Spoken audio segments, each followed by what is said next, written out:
Coverage you can count on continues with Joe Whelan Sports Report. Bishop Dwenger grad Tyler Eifert is already a well-established star at Notre Dame, but he's never been the guy. And that could change this year. With Michael Floyd starting his NFL career this fall and Eifert appearing on every preseason award watch list under the sun, expectations are sky high for the player that many consider the best tight end in the nation. Despite the hype, though, Eifert says he feels no pressure to be Floyd. I don't really feel the pressure to do that as long as I understand the offense and do what I'm asked. Coaches will put me in positions to make plays. Always working on my blocking, at the point of attack, and then just understanding defenses. I think those two things are what I really need to work on. I mean, at Dwenger even, he was kind of a shy guy, but he was obviously a good football player. And then when we got here, he was pretty shy, and he's just every single year stepped up, and now he's the player he is today. I mean, going to be a freaking first round draft pick, and he's worked his way up to this point, and I commend him for that. Eifert is coming off a junior season in which he broke the Notre Dame single-season records for both receptions and receiving yards by a tight end. We've heard plenty about the impact Chuck Pagano is expected to have on the Colts defense. In his final season as the Ravens defensive coordinator, Baltimore was third in the NFL in fewest points allowed, so naturally, expectations around Indy are pretty high. But while the Colts' new-look D is expected to hound opposing quarterbacks, it's also providing the added benefit of running Andrew Luck through the gauntlet as he readies for his first NFL start next Sunday. Oh, it's awesome to just sort of have a kitchen sink thrown at you and different blitzes and different looks, because it does make a difference. I think just to be able to see things unfold and to go in the meeting room afterwards and say, okay, let's dissect this blitz. What are they doing here and why? And great discussion starters, and it's great practice for when you play the defenses that Coach Pagano's been around coaching on Mineski. Other news out of Colts camp today, veteran receiver Donnie Avery, signed in the offseason after playing with the Titans last year, was taken off the field after suffering a leg injury while making a diving catch. Avery will undergo an MRI, but Chuck Pagano told members of the media this afternoon he doesn't think it's anything serious. The NFL returning to the field tonight. Hall of Fame game in Canton. Saints and Cardinals hooking up, and Drew Brees keeping it simple on the opening drive. Dumps it off to Pierre Thomas on the screen pass. PT does the rest. Rumbles 20 yards before he's finally taken down by a gang of Cardinals, and then Mark Ingram caps the drive with a 1-yard score. That made it 7-zip. Cardinals turn now deep in their own zone in the first. Kevin Cobb gets wrapped up, and he goes down hard. He'd leave with bruised ribs, just what every Cards fan wanted to see. Saints taking no chances. Out goes Breeze, in comes Chase Daniels, and up top he goes to Andy Tanner, 21 yards on the pass. Time winding down now. Daniels connects with Tavares Cadet. 4 yards to pay dirt. Saints were up 17-7 at recess. They win it 17-10. The Tin Caps opened their most important series of the season to date last night. Unfortunately, the Caps in Bowling Green managed just one inning before the skies opened up, forcing a doubleheader this afternoon. Game 1 action was suspended with the Caps leading at 2-zip last night, picking up where they left off in the third. 2 on for Jason Asensio.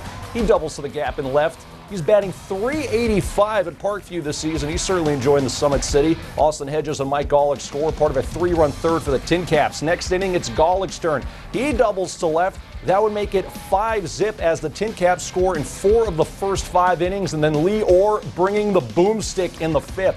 Launches one to left, his team-leading 9th homer of the year. Tin Caps take Game 1 7-2, moving them into a tie with the Hot Rods for first in the Eastern Division for the moment. Game 2, not as productive for the men in red. Already trailing at 1-zip in the second. Jake Hager with the broken bat single into left. That plates Tyler Goodell. Hot Rods go up 2-0. The third inning, this one did the Caps in. Bases full for Taylor Motter, and he delivers. RBI single. It's still only a 3-run deficit, but the very next batter, Goodell, down the left field line into the Bowling Green bullpen. Now pay attention, it looks like it hits a player, and that should be ruled a dead ball. Umpires, however, let it stand as Goodell ends up at third with a 3-run triple to blow this one wide open. Hot Rods take Game 2 7-4, so the Caps finish the day right where they started it, 1 game back of first place. In the majors, White Sox fell to the Angels in 10 last night. Southsiders trailing at 1-zip in the 6th until Kevin Youkilis taking Dan Herron deep to left. 8th homer for Uke since switching his socks from red to white. Ties this one up 1. Next inning, A.J. Przinsky with a man on, his 5th straight game that A.J. has gone yard, and Chicago leads it 3-2. Some insurance now in the 8th. It's Alexei Ramirez. He sends us one to the gap in right. It'll fall in for an RBI triple as the White Sox take the game and the series 4-2. Out west, Cubs trying to avoid being swept by the Dodgers. Legendary broadcaster Vince Scully got to see a good one today. Cubs trailing in the 9th. Not anymore. Anthony Rizzo, the rookie, does it again. Solo shot ties this one up at 6. He has been red hot at the plate, but in the bottom of the 9th, newly acquired Hanley Ramirez hand ramp delivers the single to left. That plates Matt Kemp. Dodgers win in walk-off fashion 7-6 as they sweep the series.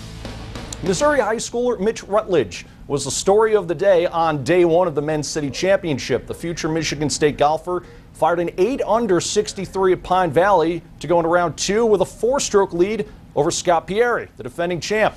Tee times pushed back a little over an hour this morning due to some lingering storms. Rutledge celebrating his 19th birthday today, and on 10 has his par putt gift wrapped. Leaves it a little bit short though. He'd have to tap in for par. On 11, he rebounds with the short par putt, but a rough day for Rutledge. Follows his 63 with a 3-over 74. Rutledge's playing partner, Johnny Strasser, chipping from off the green, holds it for birdie, shot of the day. He pars the course this afternoon, holds at 3 under. IPFW senior Drew Immel struggled yesterday, but his second shot on 11, a thing of beauty. Check this out, lands it within 2 feet of the pin. Easy shot for birdie from there is Immel. 1 over for the round, 3 over for the tournament. He moves up to 14th. Scott Pieri looking for the bird as well on 12, just to the right of the hole, but is 1 under for the day to drop to -5 for the weekend. So here's a look at the leaders through 2 rounds. Pieri moves into a tie with Rutledge at 5 under entering tomorrow morning's final round. Sam Till Jr. breaks out of his 3-way tie for sole possession of 3rd. Strausser is in the mix at 4th, while Joe Hayden fades to 5th after shooting a 2-over today. The final group of Rutledge, Pieri, and Till Jr. tee off tomorrow at 2:40. Sprint Cup Series heads to the Poconos. Just 6 weeks until the chase begins. Rain delayed the start of the action by a few hours, and when they finally hit the track, Kyle Busch was hitting the wall. Lap 19 into the concrete after blowing out a left rear tire. That pretty much summed up the day for him. On 39 now, Jimmy Johnson passes the points leader, Dale Earnhardt Jr., to move into 1st. But Earnhardt heads to the garage not long after with some transmission trouble. This one ultimately called after 98 laps due to severe lightning. Jeff Gordon takes the win in the Pennsylvania 400. But some sad news to note from this race. Again, we mentioned the severe lightning storms. Reports have since come out that 9 individuals were injured and 1 fan has since died due to that lightning storm. So certainly our thoughts and prayers go out to those fans and their families tonight. That'll do it for our show tonight, everyone. Thanks so much for watching. Coverage you can count on continues at 5 a.m. with First News. Have a good night and a better start to the week.